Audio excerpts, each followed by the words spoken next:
Chris Markowski is with us. He's a great guy, host of the Watchdog on Wall Street radio show and president of Markowski Investments. We're going to talk about Davos in a second.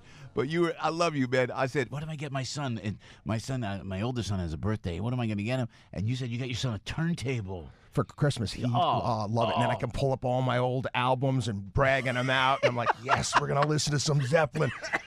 Get rid of all that other garbage. And, you know, the funny thing is the kids, they don't want to admit that they start liking the music that you like.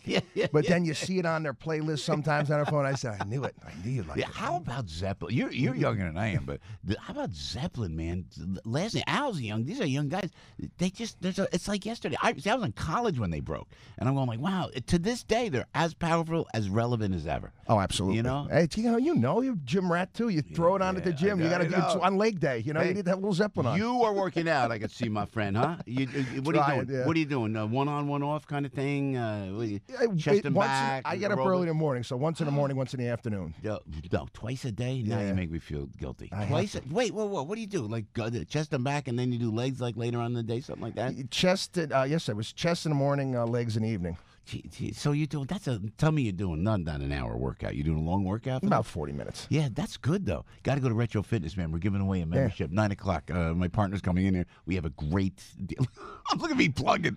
There's a couple right by my house in Long Island. They're very nice. You got to go to Retro, exactly man. Where it is. We would love to have you come in. And we're giving away one in the 9 o'clock hour with Stacey McCormick, so stay tuned. Chris, thank you for being here. Tell us about, because I was babbling, and we had searing, important issues to talk about, like who stole Al's tea mug, because it got, please, we still don't know who it is.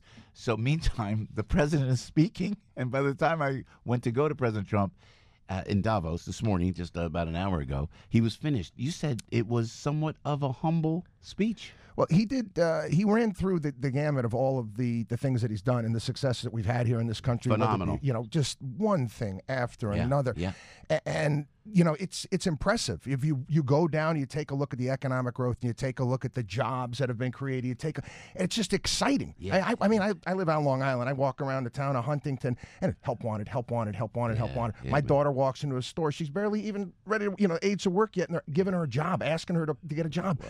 Nowhere else in the entire world is it like this. He did all that, but he also played a bit of a humble role too. He gave a shout out to Florence, Italy, and the Duomo of Florence, and he talked about Notre Dame in Paris and how wonderful these cities are and the things that they created in Europe and how magnificent this is. And I really think he did a great job pulling everybody in. It was a great speech. That is good. We got to get the audio for that. I'm so glad you told me that, because I was watching it and I said, well, but I mean, honestly though, and this is what you do. You do investments like this. I know from my business, I mean, it's like it's never been better. And I know everything is buzzing like I've never seen. And you're feeling that in the investment world as well.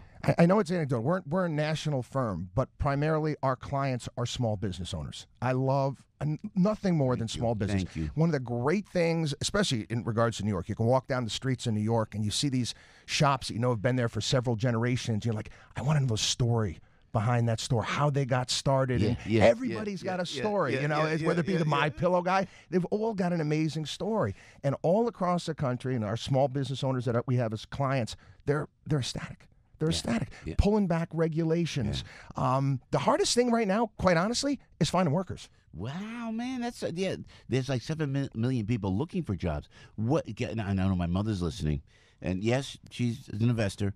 Can you get? Not that we should take this, because the caveat is that I'm not telling you to do this, but if you were to make an investment, and Chris Markowski, where would you put your money? Well, again, that's depending upon who you are, what your situation is, when you need the money. The guys that come on that give picks there, it's almost like having a brain surgeon come on and say, I got a headache. You need to have brain surgery. No, it's a little bit more involved. It's a little bit more involved. I think I've done that on the air, haven't I? Yeah. I'm a big believer in, and again, the markets have been going through the roof. Yeah, when markets go through the roof, you always get more cautious, and you always trim and you cut your portfolio. You never, ever, ever go poor by taking a profit. So the things that have been doing really well for you, trim them down to size. There's areas of the market that haven't been doing as well, maybe paying a dividend and whatnot, but constantly maintaining, almost like a gardener. Yeah. You got to cut back the weeds. You got to cut back the flowers and the bushes. When the market's good. Yeah, absolutely. Yeah. This is great. Hey, Chris, we appreciate it. Stick around, man. Great. You're a good guy. Chris Markowski, you've seen him on television and everything. Tell us about where we can find a Wall Street radio show. Where can we find it? WatchdogOnWallStreet.com. It's my website, my radio show, podcast, television appearances, all sorts of free stuff there. Yeah, this is great. And you stay in Long Island, brother? Yeah. God, is that where you're from? I'm from upstate New York. Yeah, we're in upstate. Right outside Albany, Guilderland. Yeah, you came down and staying in Long Island. I love that, man. Long Island. I love that. There's Chris Markowski right there. It's so great to see you here, man. Pleasure. Thank you for having me on. Thank you. We'll check it out. Chris Markowski right there. There's the man.